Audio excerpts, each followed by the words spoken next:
Green, Gauss and Stokes theorems, video number 12. Gauss theorem, video number 8. Example 20.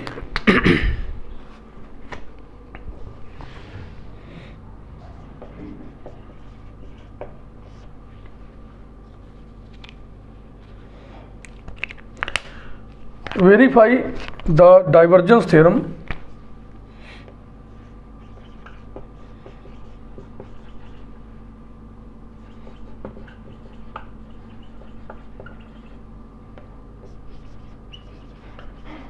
for capital F arrow equals to 2zxi plus yzj plus z square k taken over the region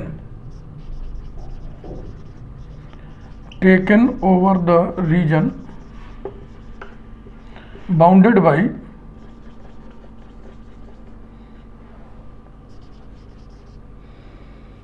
the upper half of the sphere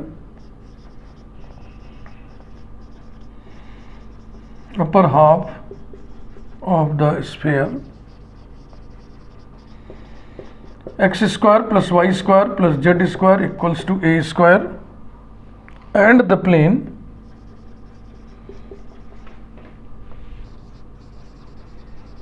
z equal to 0. z equal to 0 माने xy plane.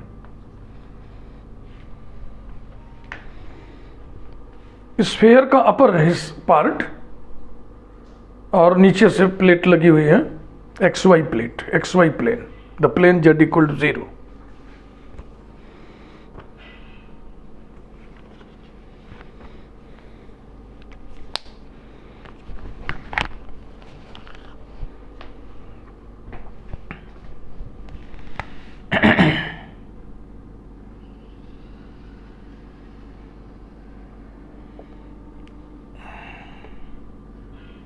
अंदाज से बना रहा है, आप और अच्छा बनाइएगा.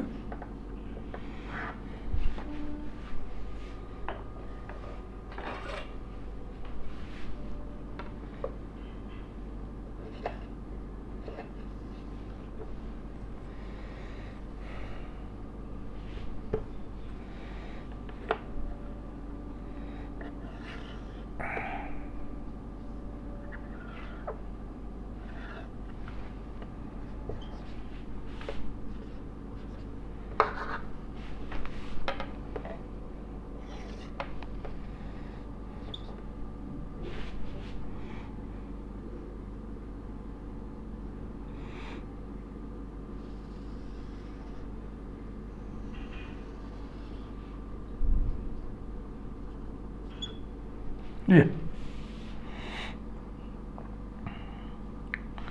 इस सरफेस के दो हिस्से, एक तो नीचे वाला हिस्सा हुआ और एक कर्व्ड सरफेस हुआ. तो जब हम सरफेस इंटीग्रल इवेल्युएट करेंगे तो दो हिस्सों में तोड़ के करेंगे. S1 पे अलग करेंगे, S2 पे अलग करेंगे. इसको S1 मान लेंगे, इस वाले को चलो इसको शेडेड कर देता कि कुछ डिफरेंट दिखाई पड़े.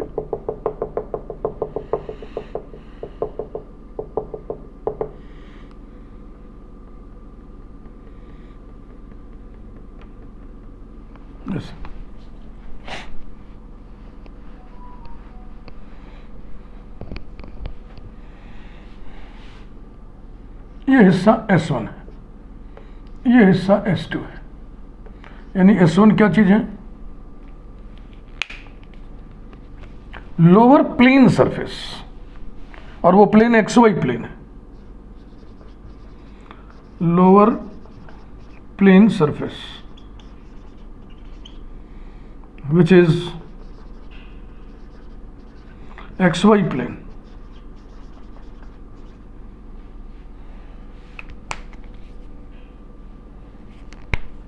S2 curved surface.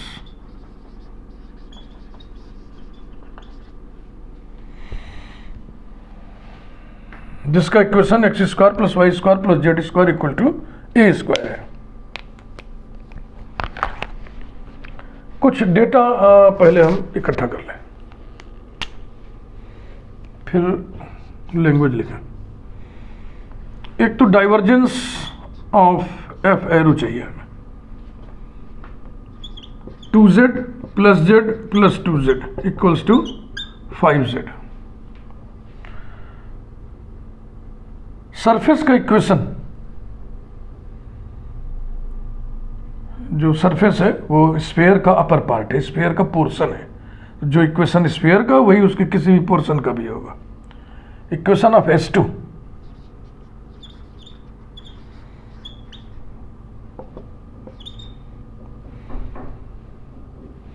Phi of x y z equal to 0, phi of x y z जिसे हमने लिया है x square plus y square plus z square minus a square को यहां से इक्वल्स टू 0।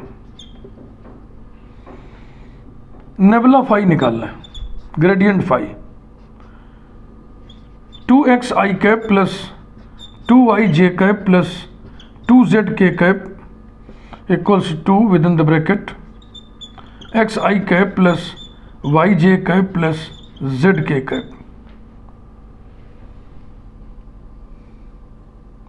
इसका मॉडुलस निकालना है, mod nabla phi equals to 2 under root x square plus y square plus z square equals to 2 under root a square, ठीक, equals to 2a।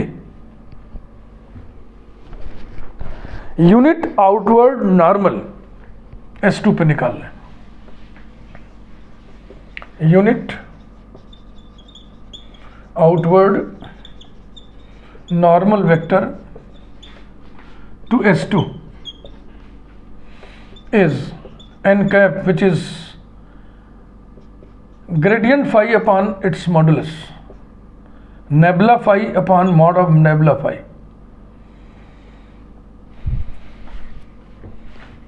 Nebula phi की value में इससे डिवीजन करो, 2 cancel हो जाएगा और ये आ जाएगा 1/a with in the bracket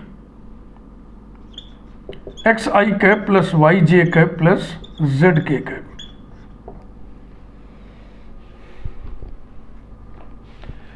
in data को इधर लिख करके ये स्पेस थोड़ा क्लियर करेंगे। Divergence f equals to 5z n cap equal to, कहा गया 1/a x i cap plus y j cap plus z k cap.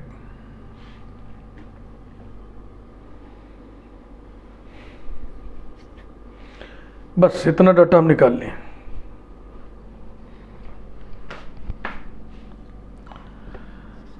Bye divergence theorem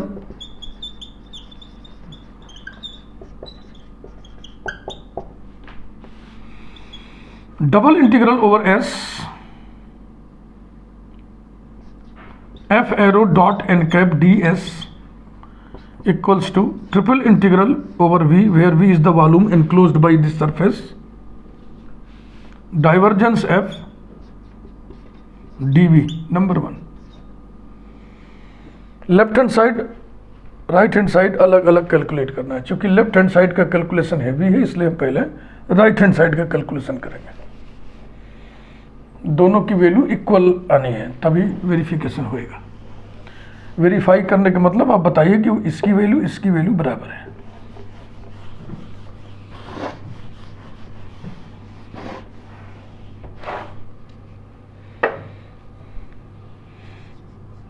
right hand side triple integral over v divergence F arrow dv equals to triple integral 5z dx dy dz। ये triple integral में convert हो गया है ना, triple integral है। Multiple integral में triple integral भी आप पढ़ें और अगर हमारा वीडियोस आप देखें तो अच्छी सी ट्रेनिंग मिलेगी आपको। पहले हम z की लिमिट निकालते हैं ट्रिपल इंटीग्रल में, उसके बाद पूरे वॉल्यूम को हम xy प्लेन पे प्रोजेक्ट कर देते हैं। z की लिमिट निकालने के लिए हम ट्रेनिंग देते हैं। जैसे देखो ये है xy प्लेन, ये और ये है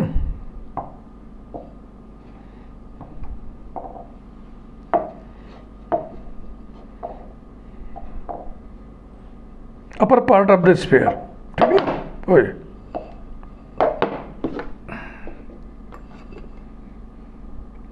पहले हम क्या करते हैं, एक्स वाई प्लेन पर एक पिलर खड़ा करते हैं। ये जो ब्लैक हमने रखा हुआ है उसे पिलर है। इससे जेट की लिमिट आती है। कैसे? पिलर का लोअर एंड जिस प्लेन जिस सरफेस पर स्थित है उस सरफेस पर जेट की वैल्यू निकालो, उस सरफेस के इक्वेशन से आएगा। पिलर का अपर एंड जिस सरफेस के टच में है, कांटेक्ट में है, जिस पर स्थित है, उस पर जेट की वैल्यू निकालो, वो इस सरफेस के इक्वेशन से आएगा। तो lower end x y plane पर है, z equal to 0। Upper end इस कर्व्ड सरफेस पर है जो स्फीयर का हिस्सा है, जिसका equation x square plus y square plus z square equal to a square है। उसको सॉल्व करके जेट की वैल्यू निकालोगे, जेट की दो वैल्यू आएगी, plus minus under root a square minus x square minus y square. चूंकि एक्स वाई प्लेन के ऊपर की बात है इसलिए जेट को पॉजिटिव लेंगे। क्लियर हुआ ना? हाँ, इसके बाद एक चीज और इसी समय समझ लो। इसके बाद हम क्या करेंगे,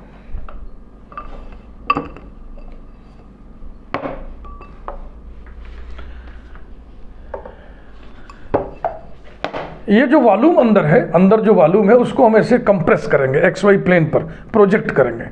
तो एक्स वाई प्लेन पर जब प्रोजेक्ट करोगे, ध्यान से देखो तो क्या आएगा, सर्कुलर प्लेट डिस्क आएगा। फिर उस डिस्क के एरिया, उस सर्कुलर प्लेट के एरिया से हम एक्स और वाई की लिमिट निकालते हैं। यही इसका कंसेप्ट है। ट्रिपल इंटीग्रल मैं आपको शुरू से जब से ही पढ़ा रहा हूँ तब से मैं बोल रहा हूँ कि आपको मल्टीपल इंटीग्रल चैप्टर पढ़ना होगा। बीटा गामा फंक्शन के भी कुछ फार्मूले हैं वो यूज़ होते हैं इसमें। Line integral, surface integral, volume integral खूब बढ़िया से पढ़ना होगा, तब यह शुरू करेंगे green Gauss and Stokes theorem, तभी ठीक होगा। तो जेट की लोअर लिमिट आपने देख लिया 0, अपर लिमिट हो गया under root a square minus x square minus y square. और इन दोनों इंटीग्रल के लिए हमने ए लिख दिया और लिख दें कि ए क्या चीज़ है, वेयर ए वही जो एरिया है, is the area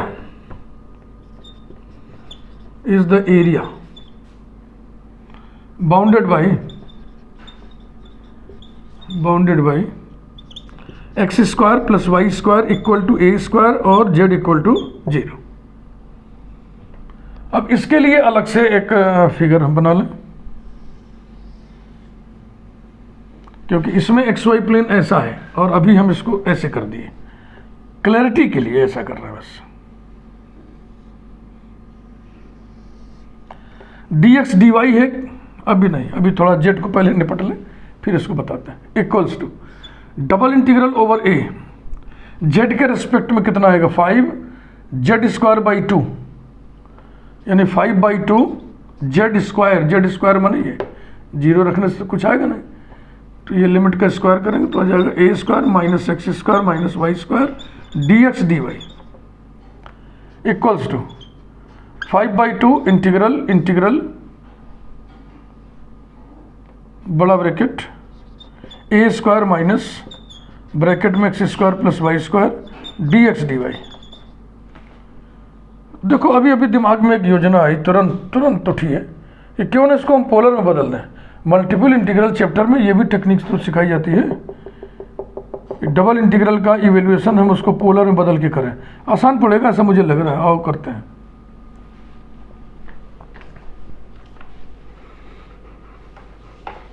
ये फिगर अभी हम नहीं मिटाएंगे,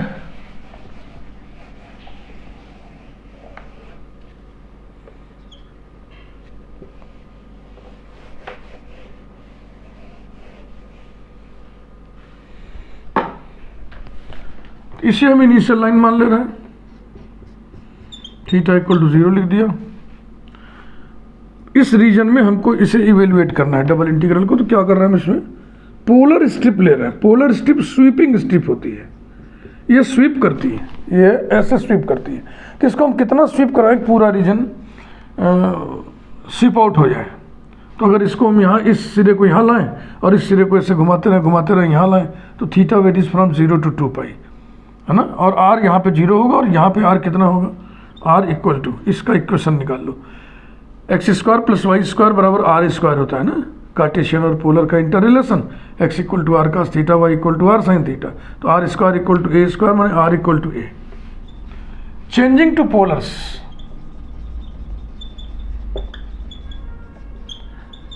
चेंजिंग टू पोलर्स। अब हमको फिर लिखना पड़ेगा पूरा ना, RHS इक्वल्स टू, या एक स्टेप और लिख दें इसी में, RHS which is integral over triple integral over V divergence F arrow dV। अब ये बराबर हो जाएगा डबल इंटीग्रल 5/2 भी लिखने पहले, then double integral with in the square bracket a square minus r square dx dy बराबर होता है r d theta dr। Theta varies from 0 to 2 pi,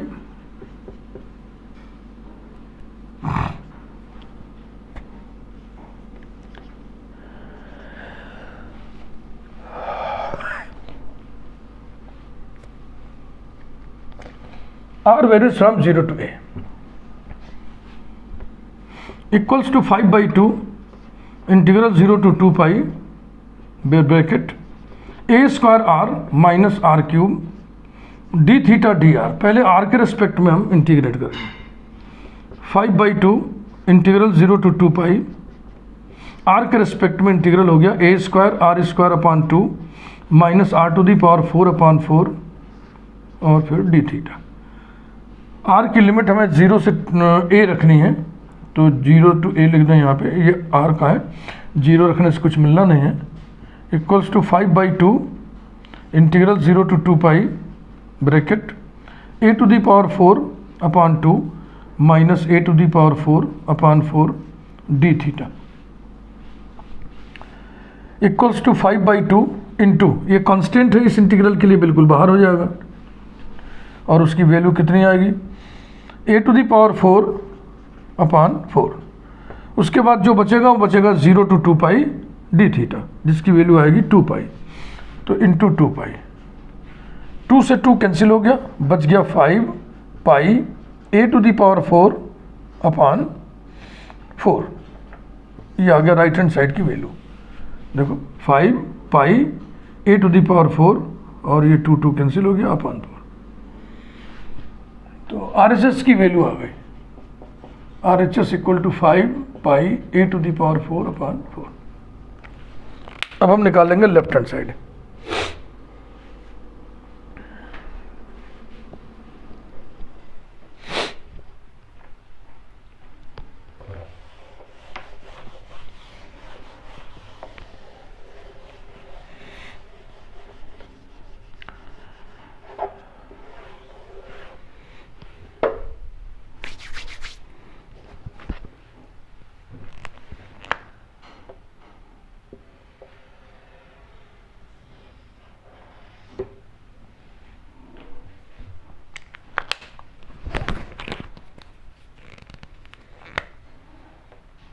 left hand side which is double integral over s capital F arrow dot n cap ds।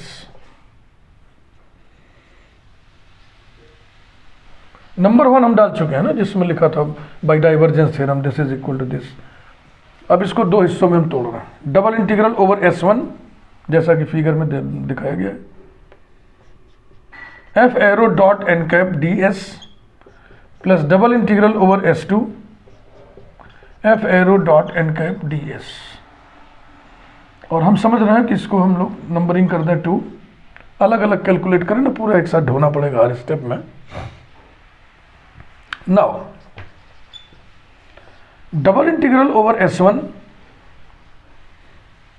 एक काम और कर सकते हैं, equals to I1 plus I2 से नोटेशन डाल दिया। Now I1 is equal to double integral over s1 capital F arrow dot n cap ds equals to double integral over s1 capital F arrow dot n cap. ये भी हमको पहले निकाल लेना चाहिए था, कैपिटल F एरो फिर लिखना पड़ेगा ना, अभी इधर लिखना जगह खाली है, यहाँ लिख दे रहे हैं, यहाँ भी जगह खाली, capital F arrow is equal to 2zx i cap plus y z j cap plus z square k cap.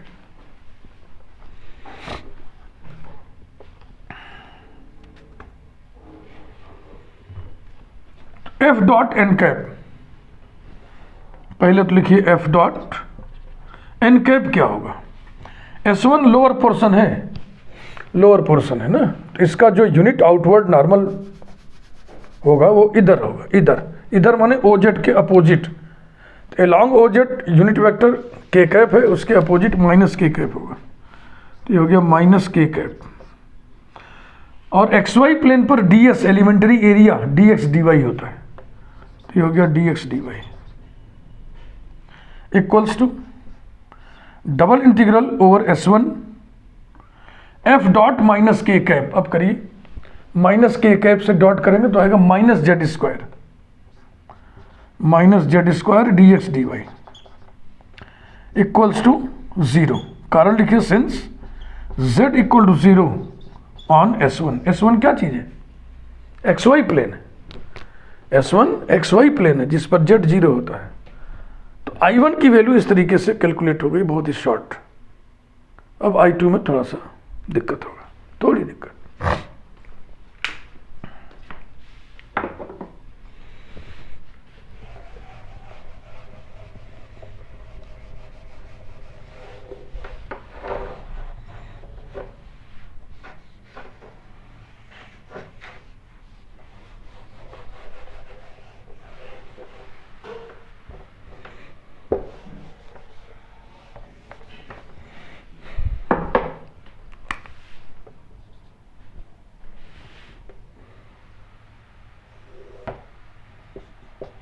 I2 equals to double integral over S2 F arrow dot n cap ds equals to double integral over S2 F arrow dot n cap। n cap हम निकाल चुके हैं, वो है, एक बार पूरा लिख देते हैं यहाँ पे। F arrow माने 2zx i cap, इस फिगर को हटा रहे हैं, इसकी कोई जरूरत नहीं, सब डेटा हम निकाल लिए। कहाँ गया ये?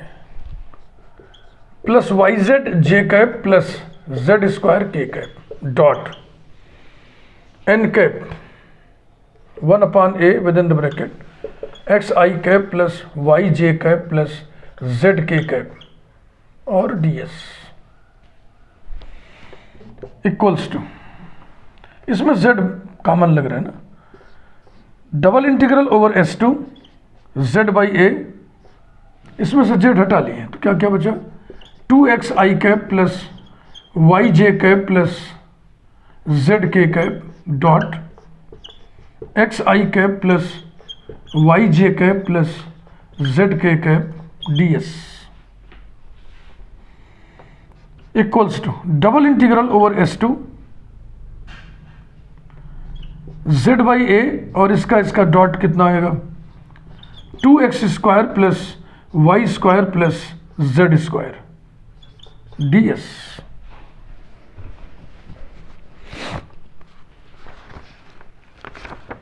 अब इसे भी थोड़ी हम लोग चालाकी कर लें।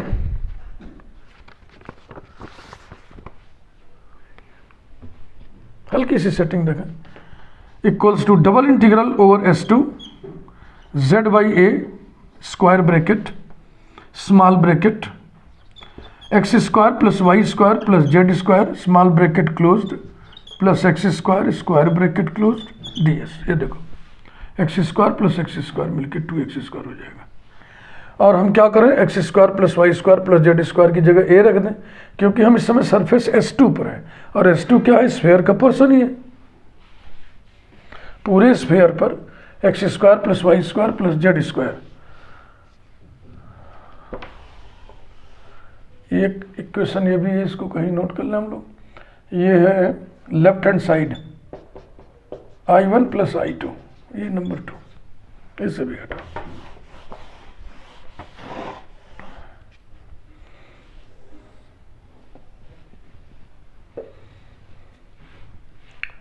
ये I2 चल रहा था, implies that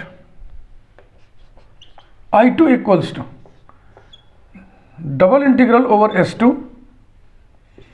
Z by A bracket A square plus x square ds। अब इस क्लोज सरफेस पे हम ds कैसे निकालें? तो इसके लिए प्रोजेक्शन फार्मूली होते हैं। XY प्लेन पर अगर हम प्रोजेक्ट करें, ds को dx dy लिखें, तब फार्मूला होता है dx dy upon mod n cap dot k cap equals to double integral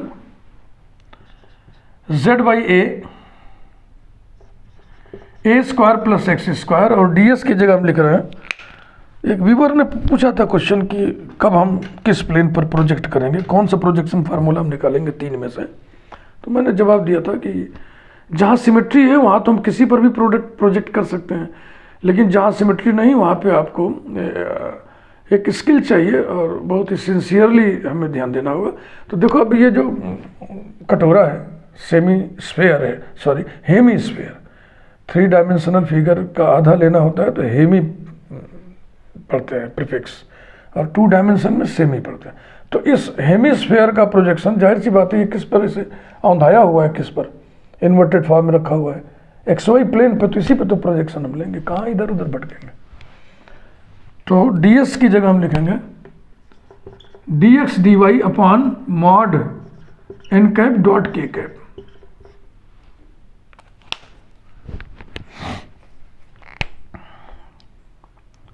और ये लिमिट अभी नहीं लिख रहे हैं, बाद में लिख देंगे, पहले ये तो कैलकुलेट कर लें। Equals to double integral z by a, अब S2 नहीं लिख रहे हैं क्योंकि अब S2 पर हम नहीं रह गए, अब हम उसके प्रोजेक्शन हिस्से पर आ गए XY प्लेन पे, और a square plus x square dx dy upon mod n cap dot k cap. N cap dot k cap निकालिएगा तो z बाई ए आएगा।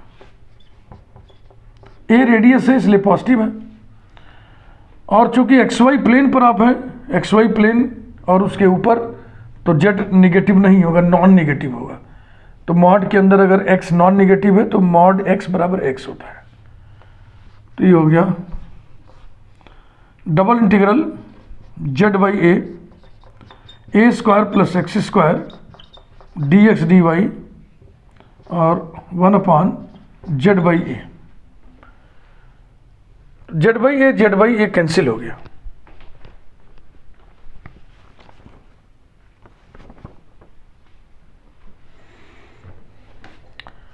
Equals to double integral a square plus x square dx dy। कुछ तो छूट रहा है इसमें, क्या छूट रहा है? नहीं, कुछ नहीं छूट रहा है, बिल्कुल ठीक है, एकदम चलने दिया जाए। Simple calculation. अब यहाँ भी एक छोटी सी हम टेक्निक या कह लो स्किल का इस्तेमाल करेंगे, क्योंकि y के रिस्पेक्ट में जब हम इंटीग्रेट करेंगे तो एक y और आ जाएगा। y का मतलब हो गया under root a square minus x square, तो थोड़ी सी झंझट बढ़ जाएगी। और ये देखो दिमाग में एक बात आ रही है, उसको ऐसे अगर हम करना है, equals to double integral a square dx dy, a square dx dy plus double integral x square dx dy, x square dx dy equals to double integral a square बाहर कर लो, कांस्टेंट है, double integral dx dy plus पहले y के respect में integration होगा, ठीक है ना। तो y की लिमिट यहां हम लगा देंगे 0 to under root a square minus x square,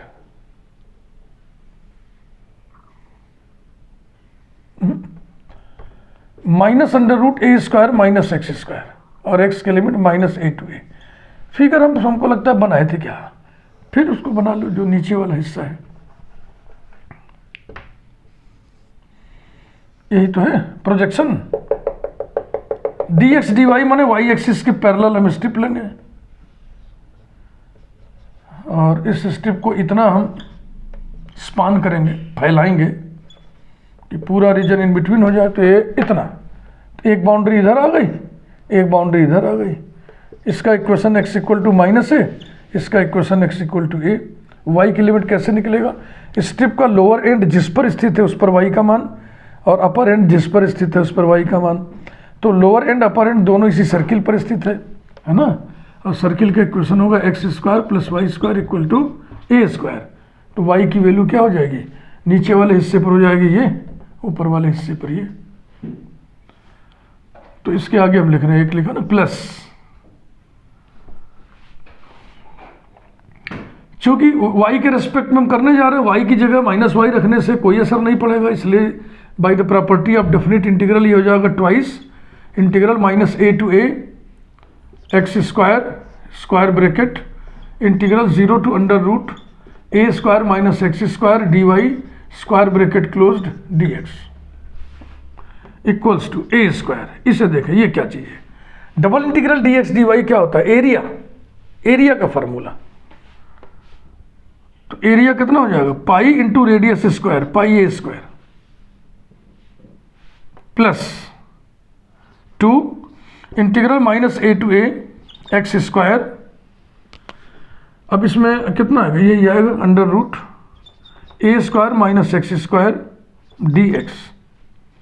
यहाँ भी देखो x की जगह माइनस एक्स रखने से कोई इफेक्ट नहीं पड़ेगा, इसलिए हम प्रॉपर्टी ऑफ डेफिनेट इंटीग्रल फिर लगा दें। तो इधर तो हो गया pi a to the power 4 plus 4 integral 0 to a x square under root a square minus x square d x. एक बार तो लिखी दें, by property of definite integral, by property of definite integral, ये रहा।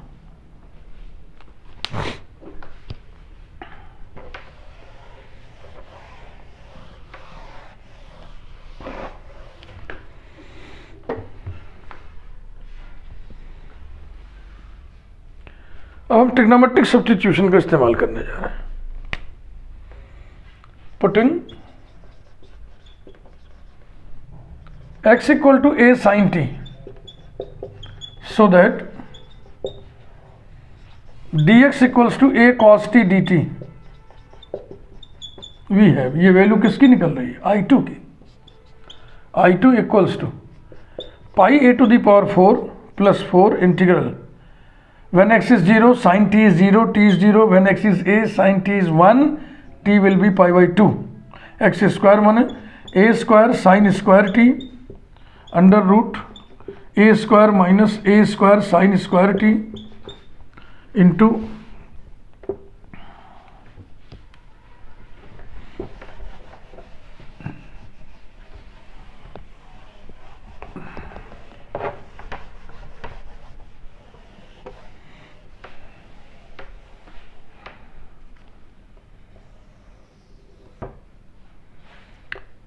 dx की value a cos t dt,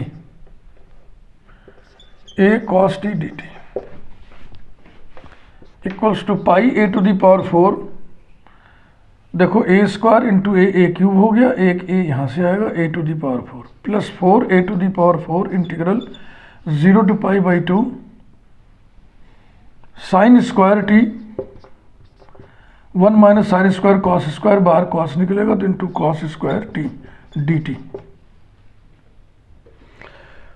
अब मन करे इसमें साइन स्क्वायर की जगह 1 माइनस कॉस स्क्वायर रख दो, या कॉस स्क्वायर की जगह 1 माइनस साइन स्क्वायर रख दो, वेलिस फार्मूला लगा लो।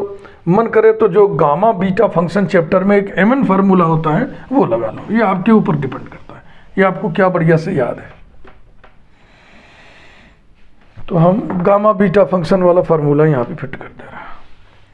Equals to pi a to the power 4 plus 4 a to the power 4 gamma 3 by 2 gamma 3 by 2 upon 2 gamma this plus 2 by 2 माने 3। गामा 3 फैक्टोरियल 2 होता है, फैक्टोरियल 2 इंटू 2 माने 4, 4 और 4 कैंसिल हो जाएगा। Implies that I2 equals to pi a to the power 4 plus a to the power 4 into gamma 3 by 2 into gamma 3 by 2 equals to pi a to the power 4 plus a to the power 4 into 1/2 gamma 1/2 into 1/2 gamma 1/2 equals to pi a to the power 4 plus root pi into root pi pi हो गया, तो ये आ गया pi a to the power 4/2 into 2 4 equals to 5 pi a to the power 4/4। ये I2 की value है। thus we have from 2 we have left hand side which is double integral over s f arrow dot n cap ds equals to I1 plus I2 equals to 0 plus 5 pi a to the power 4/4 equals to 5 pi a to the power 4/4 equal to left hand side की value, sorry right hand side, left hand side तो हम निकाल ही रहते हैं, right hand side की value भी उतना ही आई है 5 pi a to the power 4/4। इसी को कहते हैं वेरीफाई करना, वेरिफिकेशन हो गया। हैवी प्रॉब्लम होते हैं। एक ही प्रॉब्लम में देखो हम देख रहे हैं कि 36 मिनट हो गया ना। वीडियो लाइक करें, चैनल यदि आपने ना किया हो सब्सक्राइब तो आप कर दें। Thank you. अभी बातचीत जारी रहेगी।